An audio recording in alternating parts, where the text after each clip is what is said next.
আসসালামু আলাইকুম। আশা করছি যে যেখানেই আছেন ভালো আছেন, সুস্থ আছেন। আলহামদুলিল্লাহ আমরা বেশ ভালো আছি। তো সকালবেলা ঘুম থেকে উঠে কিছু আশিবাসি কাজকর্ম সেরে তারপরে চলে আসলাম নাস্তা তৈরি করতে। এমনিতেই সকালবেলা গ্যাস থাকে না, তার উপরে যদি আবার হয় একটু দেরি, তাহলে তো আর কোনো কথাই থাকে না। তো সেরকমই হয়ে গেছে আজকে, একটু দেরি হয়ে গেছে ঘুম থেকে উঠতে। তার উপরে আমি উঠে হলো আবার কিছু কাজকর্ম সেরেছি। তারপর চলে আসলাম নাস্তা তৈরি করতে, এসে দেখি একেবারেই গ্যাস নেই। কী আর করার, অনেক কষ্ট সুষ্টে রুটিগুলো সেঁকলাম, খুব চাপাচাপি করে। দেখতেই পাচ্ছেন একটা রুটি ভাজার জন্য কিন্তু অনেকটা সময় লেগে গেল। তো কী আর করার, এইভাবে রুটি তৈরি করতে আমার কিন্তু দুপুরের বেলাটাও অনেক দেরি হয়ে গেছে। যাই হোক, এখানে আমি অফ ক্যামেরাতে রুটিগুলো তৈরি করে নিয়েছিলাম। আর যেহেতু দেরি হয়ে গেছে সে কারণে আমার হাজব্যান্ডকে দিয়ে কিছু রুটি আমি ভাজিয়ে নিয়েছিলাম, মানে সেঁকে নিয়েছিলাম। যাই হোক, ভাজাভাজি করা তো শেষ, এখন হলো নাস্তা করার পালা। তো নাস্তাগুলো আমরা সবাই একসাথেই করব ভেবেছিলাম, কিন্তু একসাথে আর করা হলো না। এমনিতেও একসাথে ওইভাবে নাস্তা আমাদের এখন আর করা হয় না। সেই দিন পার হয়ে গেছে সবাই মিলে একসাথে নাস্তা করার দিন। ছেলেরা যেহেতু বড় হয়ে গেছে, তো এক একজন এক এক টাইমে, মানে এক এক সময় বের হয়ে যায়, তাদেরকে সেইভাবেই আমি নাস্তা দিয়ে দিই। হাজব্যান্ডের সময় মতো হাজব্যান্ডকে দিই। বিশেষ করে আমরা দুইজনেই একসাথে নাস্তাটা করে নিই। তো যাই হোক, গতকালকের কিছু মাংসের ঝোল ছিল, সেই দিয়ে নাস্তাটা করে নিলাম। আর করার পরে প্লেট বাটিগুলো ধুয়ে রান্নাঘরটা খুব সুন্দর করে গুছিয়ে তারপরে আমি চলে যাব ঘরের অন্য কাজকর্ম করার জন্য। যেহেতু শীতের সময় কিন্তু আসলে ওইভাবে বিছানাপত্র গোছগাছ করা হয় না, বা করতেও পারি না। কেউ আগে উঠে কেউ পরে উঠে, এরকম অবস্থা। তো সেই হিসাবে আর কি গোছগাছের ব্যাপারটা একটু দেরি হয়ে যায়। তার কারণে আপনাদের সাথে কিন্তু শেয়ার করতে পারি না। যাই হোক, আমার মনে হয় মোটামুটিভাবে গরমও পড়ে গেছে। তো আর অল্প কয়েকটা দিন হয়তো শীত সামান্য সামান্য আছে। তো দেখা যাক, শীত চলে গেলে আবার খুব সুন্দর করে ভিডিও করার চেষ্টা করব। শারীরিকভাবে একটু অসুস্থ থাকি আমি, সে কারণে আসলে অনেক সময় ভিডিও করতেও আমার একটু অসুবিধা হয়ে যায়। বেশ কিছু কাপড় আর কি বারান্দা থেকে এনে আমি কিন্তু গুছগাছ করে নিলাম। দেখতেই পাচ্ছেন এখানে একগুচ্ছ কাপড় ভাঁজ করে নিয়েছি। কী আর করার, এতগুলো কাপড় ভাঁজ করারও কিন্তু অনেকটা সময়ের ব্যাপার। আর এই কাজগুলো আমার কাছে সবচেয়ে বিরক্তিকর বিষয়।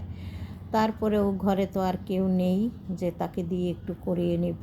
যাই হোক, এখানে আমি কিন্তু রান্না করার জন্য অলরেডি অফ ক্যামেরাতে রেডি করে নিয়েছি। তো আজকে কি কি রান্না করব সেটা আপনাদের সাথে শেয়ার করব।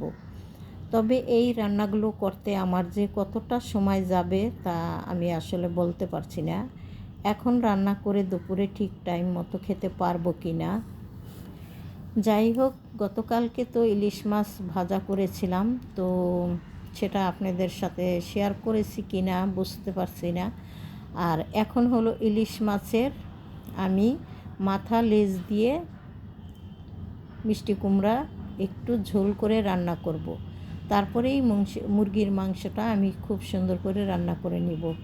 তো একটু টেনে টুনে আপনাদের সাথে শেয়ার করব, কেননা আগুন তো দেখতেই পাচ্ছেন একদম কড়াইয়ের নিচে পড়ে আছে, সে কারণে কিন্তু রান্না করতে অনেকটা সময় লাগবে।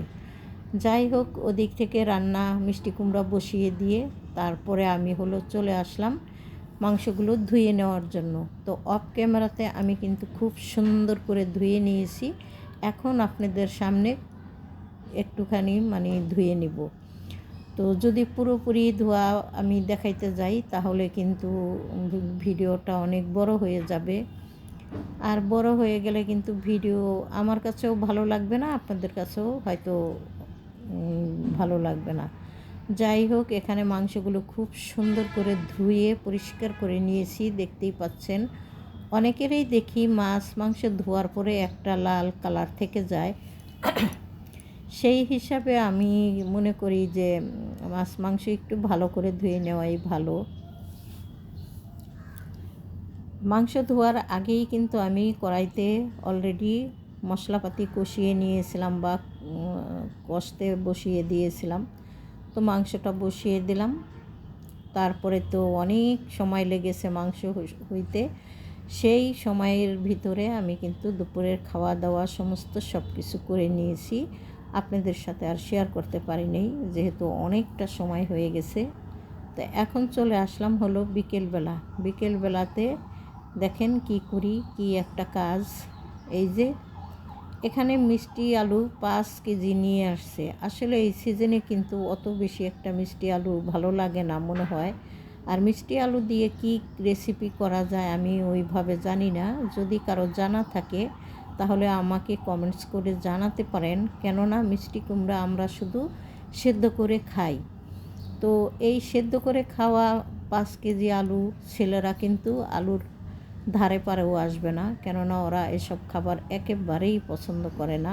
তবে আমার কিন্তু ভীষণ ভালো লাগে, আমি খুবই পছন্দ করি খেতে। সেই হিসেবে আমার হাজব্যান্ড কিন্তু আসলে আলুগুলো এনেছে, যেহেতু আমি পছন্দ করি। যাই হোক, এখানে আলুগুলো খুব সুন্দর করে ধুয়ে নিলাম, কেননা আলুর সাথে প্রচণ্ড বালু, এগুলো তো বালুতেই লাগানো হয়।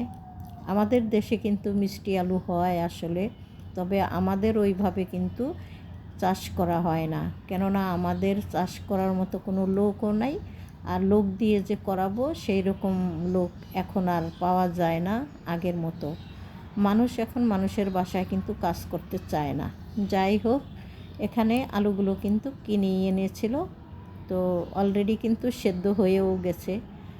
তো সামান্য একটু লবণ দিয়ে দিলে হয় কি, আলুটা খেতে একটু ভালো লাগে এই আর কি। আর যারা লবণ পছন্দ করেন না তারা নাও দিতে পারেন। সেদ্ধ হয়ে গেছে আলু, একটু বেশি সেদ্ধ হয়েছে, তবে মিষ্টি আলু একটু কম সেদ্ধ করলে খেতে বেশি ভালো লাগে। আলুটা একটু বেশি সেদ্ধ হয়ে গেছে। যাই হোক, এখন আমি আলুগুলো ছুলে নেব, তারপরেই কিন্তু খাবো। তো খাওয়া দাওয়া শেষ করেছি, আলু ছুলে পরিষ্কার করে সবগুলো রেখে দিয়েছি সবার জন্য। তারপরেই আমি কিন্তু দেখেন কি করতে চলে আসলাম। এটা ছিল রাতের বেলা, আমরা সবাই তো দুপুরবেলা দেখতেই পাচ্ছেন অনেকগুলো মিষ্টি কুমড়া রান্না করেছিলাম, সেই সাথে মাংস রান্নাবান্না কিন্তু অনেকই রয়ে গেছে। কিন্তু ছেলে এসে হঠাৎ করে বলল ওর নাকি ভাত ভাজা করে খেতে ইচ্ছে করছে। তবে কি আর করার, এখানে 2টা ডিম দিয়ে ভাতটা আমি ভেজে দেব, সেই সাথে কিছু মাংসের ঝোলও দিয়ে দিব, পাশাপাশি আমি কিন্তু মাংসও দিয়ে দেব। তো ভাত ভাজা হতে থাক, আর আপনাদের কাছ থেকে বিদায় নেই।